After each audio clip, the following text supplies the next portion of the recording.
Hey guys, welcome back to Two Bricks and welcome back to the Model Fleet series. This is going to be the first video in the prequel era covering some of the ships from the Phantom Menace. The ships that I have left out are the forces of the droid armies and the Trade Federation, which are going to get their own video because there is a lot to cover with that. So I just decided to do this first video to cover all of the rest of the craft that I have depicted so far from the Phantom Menace. And yeah, this is the selection right here. We have Anakin and Sebulba's Podracers, the Gungan Sub, the Naboo N1 Starfighter, Darth Maul's Sith Infiltrator, and the Royal Starship of Queen Amidala. So yeah, we're going to take a look at each one of these as per usual. Don't forget that if you guys are new to the channel, there's a whole bunch of other videos covering the other ships from the original trilogy, and I also have the Corvus from Battlefront 2, so there's a bunch of stuff you guys can check out. So give that a look if you feel like it. All right, so on to the ships. Okay, so we'll take a look at the Podracers first. This is actually a bit of a first for me in the Fleet series because it's the one and only depiction of a actual character that I have in the series, and that is right here, this tiny little gray dot on top of this. This is actually the little mini peg connection point of what is a flashlight for a clone trooper's helmet. And that is supposed to depict the little flying helmet of Anakin Skywalker right there. And because this is such a tiny, tiny, tiny vehicle at this scale, I had to just rely on a couple of minifigure hands for the engines. Obviously, no way to represent the energy binder or the cables that attach it, but you just use your imagination for that. And then I have a minifigure hand, which is just kind of obscured on the bottom by this hollow stud, and that part that's showing is just supposed to represent the kind of blue flare of the cockpit of Anakin's Starfighter, and then just the round kind of, or the tapered gray shape, is to represent the little kind of back section of the cockpit of his Podracer. So yeah, that was something that I never really thought I'd be able to represent this vehicle, just because it is so restrictively tiny. But then I started messing around with a couple of parts one day, and I was just like, you know what, I think I can do it. So yeah, that's obviously comically small, but it's really cool that eventually when we have gigantic starfighters or gigantic starships and stuff alongside this vehicle, you'll be able to see what a person looks like in relation to, say, the Nebulon B frigate or some kind of other gigantic craft. And then the second ship here is Sebulba's Podracer, which has this fantastic sound design in the movie where it just is this kind of ominous chugging sound in the background. It's always kind of coming up in the back and feeling like it's going to crush Anakin. So that's definitely, I think this whole sequence was one of the highlights of the movie for me, and I know a lot of other fans feel like that too. I just very simply represented the engines with, they kind of have this like X configuration to them, but I just have kind of chunky orange block to represent the engines, and those are just plugged into one of these round bar holders that is just sideways plugged into the base. And yeah, it's very simply done. And then I'm just using an orange binocular piece, which I believe was the end of this was like Rose's taser from The Last Jedi. It came with this orange binocular piece, so I was like super happy to be able to get that, because that's just the perfect kind of thing to represent the cockpit of Sebulba's ship, or racer. So there those are together, and I just designed them to have a base that can just be plugged in so that they're both kind of racing alongside each other. And there you go, pod race. And next up we have the Naboo N1 Starfighter. I think this is such a fantastic looking craft, and I just really love the sleek, artistic look of the starfighters in the original trilogy, and particularly the Naboo stuff. This is a very, very simple representation where I'm just using a couple of these bar end pieces, or a couple of these bar holder pieces that are attached to some hollow studs, and then I'm plugging in these yellow unicorn horns to kind of represent the little tips. And those are very kindly donated to me by a friend, so thanks for that. You know who you are. So yeah, this is just a really cool and sleek and interesting ship that is very evocative of kind of early 20th century, actual real-world airplanes. And yeah, it's definitely one of my favorites. And what I love about it is that in the way that the prequels are kind of an inversion of the original trilogy, this is literally like they took an X-wing and turned it backwards, and that's what the starting point was for this ship, which I think is really cool. Yeah, so keeping with the kind of yellow color scheme that would follow Anakin Skywalker through his career, his Podracer is yellow, and this ship is yellow, and then he kind of keeps that going. So I think that's cool, a little bit of extra visual symmetry as well. And as for the build, you know, obviously couldn't be much simpler than this, and I'm really happy with how it turned out because I have kind of the right elevation for the cockpit, I have the right proportions for the engines and the back detail, so I think this all worked out very, very well. Let's plug that into the stand, and there it is.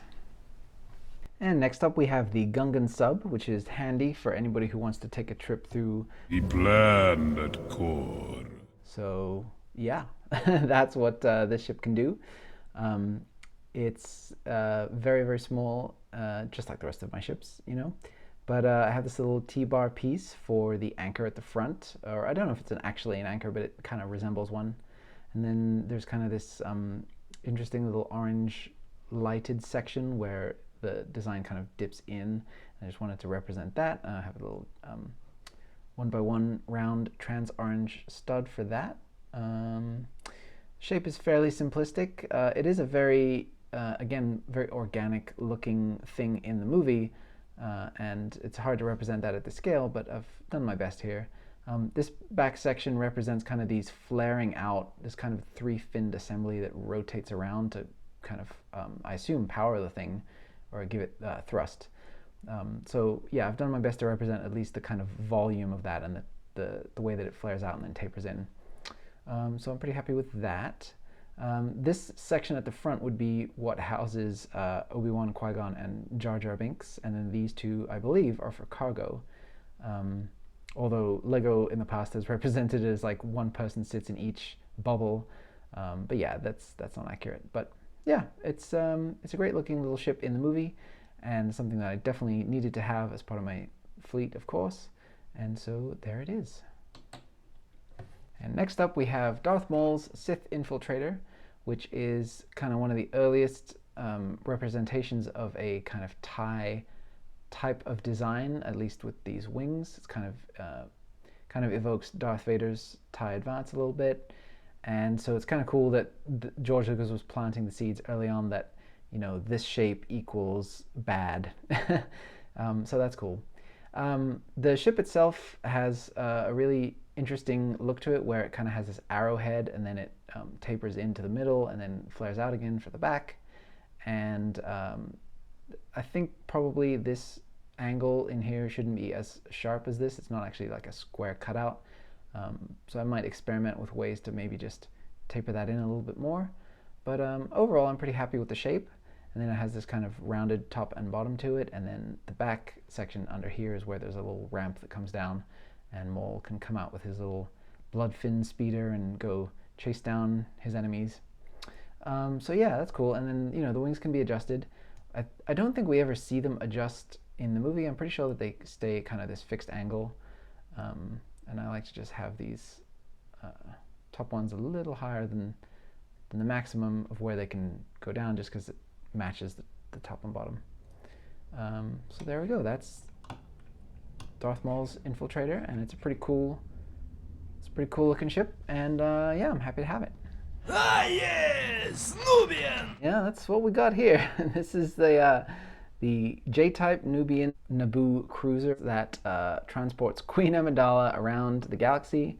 It has these really cool kind of spider-like legs on the bottom that come out.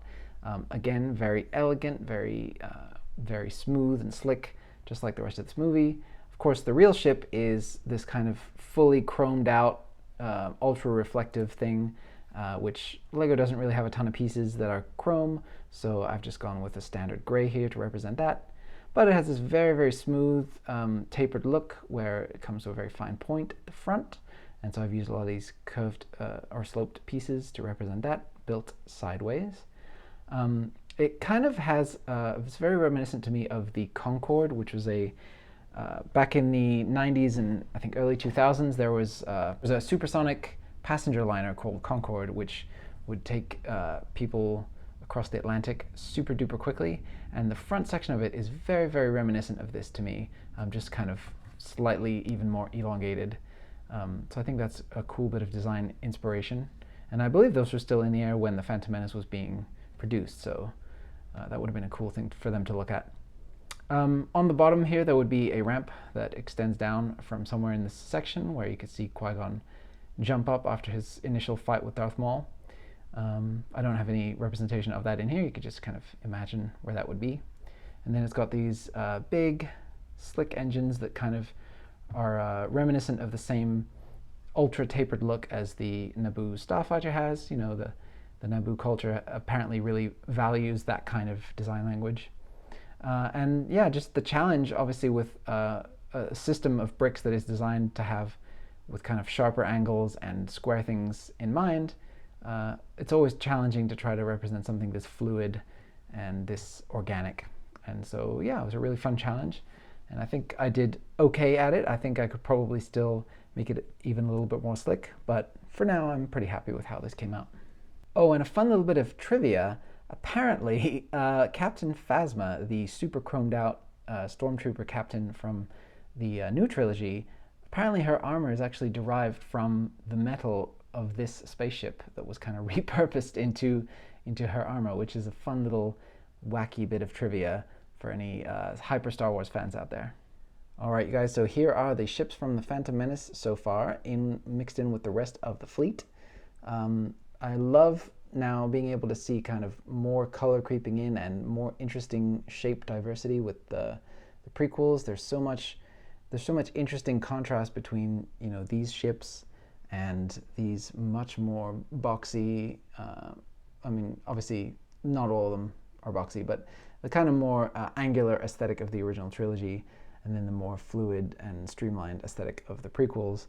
I just love the fact that the creative team over at Lucasfilm decided to go in that direction with the prequels, because it would have been so easy and so safe to stick with those super iconic designs and just kind of tweak them for the prequels. So really, really admire the bravery on their part to do that and basically start from scratch and design a whole new aesthetic. So yeah, bravo. That's one of the things I love about Star Wars, is how diverse everything is as far as the designs and all these different elements, and yet somehow they all fit together. So yeah, I'm going to continue making more videos and showing you guys more of the fleet. The next one to come is going to be a gigantic ship. Well, there'll be a few ships, but the biggest one is going to be the largest ship I've done to date, making the Nebulon B feel a little bit sheepish. So I'm really excited to show you guys that one. If you guys are enjoying the series so far, I really would appreciate if you could share with your friends, like, comment, and subscribe. All that stuff really helps the channel to grow and helps me to be able to devote more resources and time to creating videos for you guys. All right, so really, really appreciate it, and I'll see you on the next one, and of course, may the Force be with you.